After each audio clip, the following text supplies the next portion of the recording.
Hello everyone, welcome to RNM academy channel. Students, BME का पहला chapter introduction चल रहा है और उसमें आज हम टॉपिक आगे बढ़ाते हैं। आज जो टर्म हम स्टडी करने वाले हैं वो है पाथ, प्रोसेस एंड साइकिल। तो शुरुआत करते हैं पाथ से। What is path? So it is the series of states through which a system passes during a process. Path क्या है? It is a series of states through which a system passes during a process. समझो कि कोई process है और उस process तक पहुंचने वाला जो रास्ता है उसको हम पाथ कहेंगे। एक मैं एग्जांपल दूं। आप समझो कि कॉलेज जाते हैं, तो घर से निकल के कॉलेज जाते हैं तो दो स्टेट आपके पास है। एक है आपका घर का डेस्टिनेशन, वो स्टेट नंबर 1 है, और दूसरा डेस्टिनेशन है कॉलेज, तो स्टेट नंबर 2। तो स्टेट 1 से स्टेट 2 तक जाने का जो रास्ता है, जैसे यहाँ दिखाया है, स्टेट 1 और स्टेट 2। तो स्टेट 1 से स्टेट 2 पहुंचने के लिए बीच में बहुत सारे स्टॉप है, A B C D। तो ये सबको कवर करके जो एक ट्रैक बनता है उस ट्रैक को हम पाथ कहेंगे। It is the path. I hope it is clear कि जैसे आप कॉलेज मीन्स घर से निकल के कॉलेज जाते तो बीच में हाईवे आता है, नॉर्मल रोड आता है, तो वो जो ट्रैक है जो डेस्टिनेशन जाने के लिए, तो उसको हम पाथ कहेंगे। दूसरा टर्म जो है वो प्रोसेस।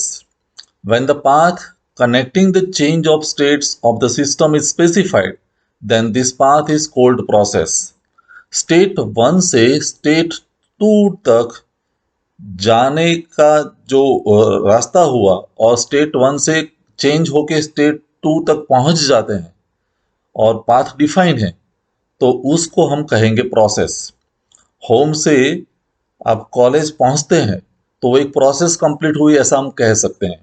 थर्मोडायनेमिक लैंग्वेज में स्टेट 1 से स्टेट 2 तक जाने का जो फंक्शन है उसको हम प्रोसेस कहेंगे।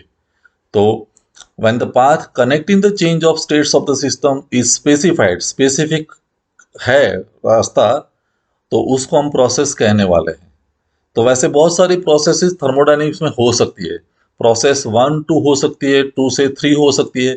एक डेस्टिनेशन या एक लोकेशन से दूसरे लोकेशन पर जब पहुंच जाते हैं तो प्रोसेस कंप्लीट हुई ऐसा हम मानते हैं।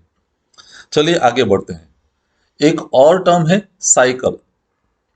When a system goes through different change of states and returns back to the original state, that is, all the properties are identical to the original state, then the system is said to have undergone a cycle. कहने का मतलब state 1 से शुरुआत आपने की, state 2 तक पहुंचे, कई बार स्टेट 3 भी होता है, स्टेट 4 भी होता है, और फिर ओरिजिनल स्टेट पर पहुंच जाते हैं जहां प्रॉपर्टीज आइडेंटिकल है।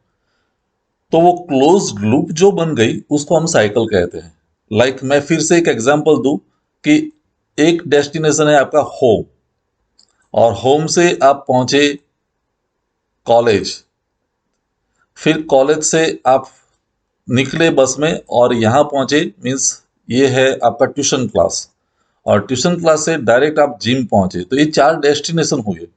पहला है होम, होम से आप पहुंचे कॉलेज, कॉलेज से फिर निकले तो ट्यूशन क्लास पहुंचे, ट्यूशन क्लास से जिम पहुंचे, और जिम से फिर वापस कॉलेज होम पहुंच गए। तो होम फिर डेस्टिनेशन ओरिजिनल आ गया। तो ये क्लोज लूप हो गई जिसको हम साइकिल कहते हैं। आई होप ये बात आपको समझ में आई होगी। मैं लिख के समझा दूं कि ये पहला जो टारगेट है वो आपका होम है, घर।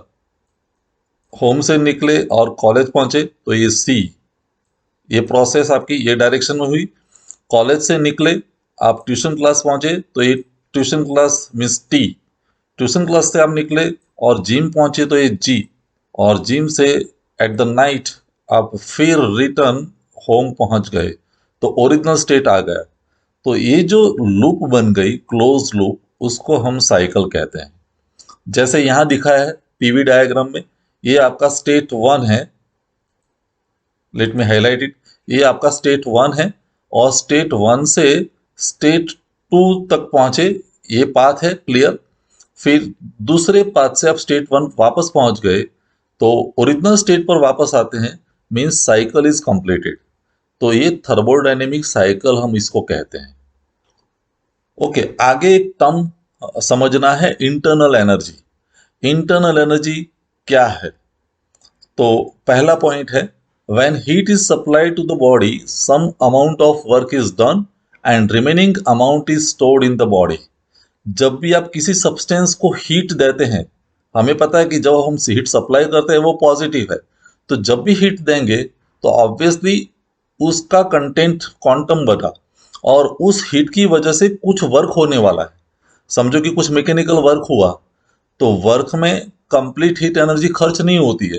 वर्क होने के बावजूद कुछ एनर्जी सिस्टम में स्टोर रहती है, और वो जो सिस्टम में स्टोर रहती एनर्जी है उसको हम इंटरनल एनर्जी कहते हैं। फिर से मैं एक एनालॉजिकल केस देता हूँ। समझो कि हम खाना खाते हैं, खाना खाने के बाद हमारे बॉडी में ताकत आती है, एनर्जी आती है। उस एनर्जी से हम डेली फंक्शन सब कुछ करते हैं, दौड़ना, एक्सरसाइज करना, सब कुछ जो भी डेली रूटीन वर्क है वो हम करते हैं। तो उसमें हमारी एनर्जी खर्च होती है, वो आउटपुट है। लेकिन उस खर्च होने के बावजूद हमारे बॉडी में कुछ न कुछ एनर्जी स्टोर रहती है। ये जो स्टोर्ड एनर्जी है उसको हम इंटरनल एनर्जी कहेंगे। तो इंटरनल एनर्जी का डेफिनेशन समझ लीजिए, when heat is supplied to the body some amount of work is done and remaining amount is stored in the body. ये स्टोर्ड है, उसको हम इंटरनल एनर्जी कहते हैं। Hence internal energy is neither heat nor work, but it is a stored form of energy. जो stored energy है उसको हम हीट एनर्जी भी नहीं कहेंगे, उसको हम वर्क एनर्जी भी नहीं कहेंगे, वो just it is a stored form of energy. जैसे इनकम की भी बात कर सकते हैं। समझो कि हमारा सैलरी 10,000 रुपीज है, उसमें से हमने खर्च किया 7,000 रुपीज, तो 3,000 रिजर्व कोटा पे हमारे पास रहे हैं। That is one kind of internal means stored internal energy form. तो वो स्टोर्ड है, रिजर्व है, that is a internal energy. तो इक्वेशन कैसा बनेगा? Q is equal to W plus delta U. Q means आपने हीट एनर्जी सप्लाई की left side, उसमें से कुछ वर्क हुआ मीन्स W, प्लस समथिंग, ये समथिंग जो है delta U, that is your internal energy. Where delta you is change in internal energy. पहले इंटरनल एनर्जी का लेवल कुछ और था E1, बाद में इंटरनल एनर्जी का कुछ लेवल और चेंज हुआ E2। समझो कि पहले 10 रुपये थे, फिर हमारे पास 50 हुए, तो 50 - 10 means it is delta U. तो कहने का मतलब हीट एनर्जी में से Q is equal to W direct नहीं है, Q is equal to W plus something. ये समथिंग जो है that is internal energy. So the internal energy per unit mass is known as specific internal energy. एक KG mass के लिए जब हम इंटरनल एनर्जी कैलकुलेट करते हैं, कंसीडर करते हैं, तो उसको हम कहेंगे specific internal energy. Internal energy per unit mass, और उसका यूनिट है किलोजूल पर केजी। अकेला kilojoule means it is normal unit, लेकिन per kg it is a specific internal energy. Internal energy की डेफिनेशन आप एग्जामिनेशन में ऐसे भी दे सकते हैं, an energy form inherent in every system is the internal energy. हर एक सिस्टम की खुद की जो एनर्जी है, अंदरूनी ताकत है, उसको हम इंटरनल एनर्जी कहेंगे। Which arises from the molecular state of motion of matter.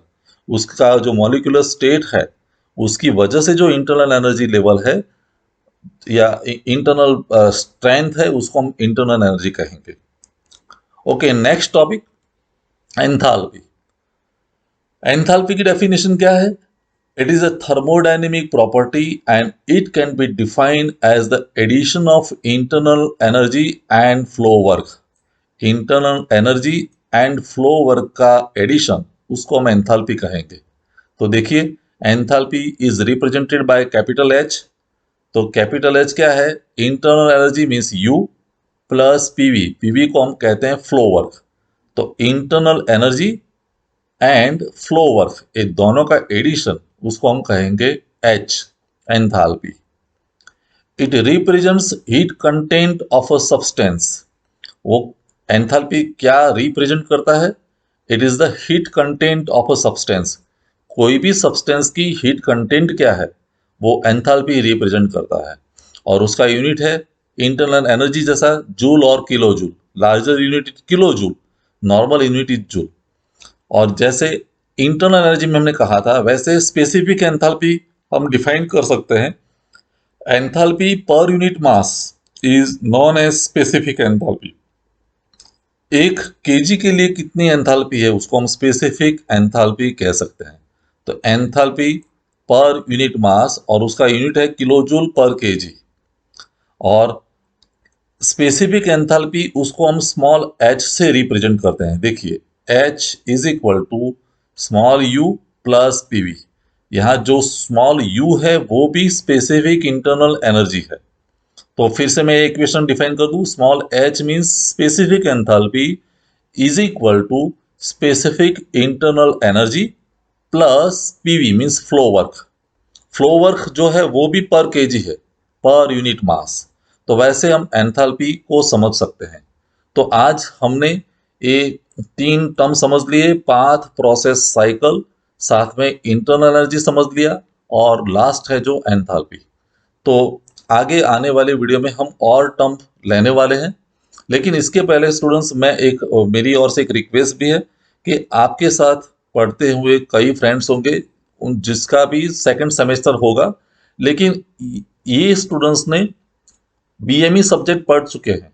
लेकिन इस सेमेस्टर में, सेकंड सेमेस्टर में, उनके लिए इंजीनियरिंग ग्राफिक्स एंड डिजाइन वाला सब्जेक्ट है, जो सब्जेक्ट आप पढ़ चुके हैं। तो आपके जो भी फ्रेंड्स हैं जिनको सेकंड सेमेस्टर में ईजीडी है, तो उनको मेरी चैनल का रिकमेंडेशन कीजिए। ईजीडी कंप्लीट सिलेबस मैंने आरएनएम एकेडमी चैनल पर रखा है, और वो सब्सक्राइब करके वो सभी लेक्चर्स, सभी चैप्टर्स पढ़ सकते हैं।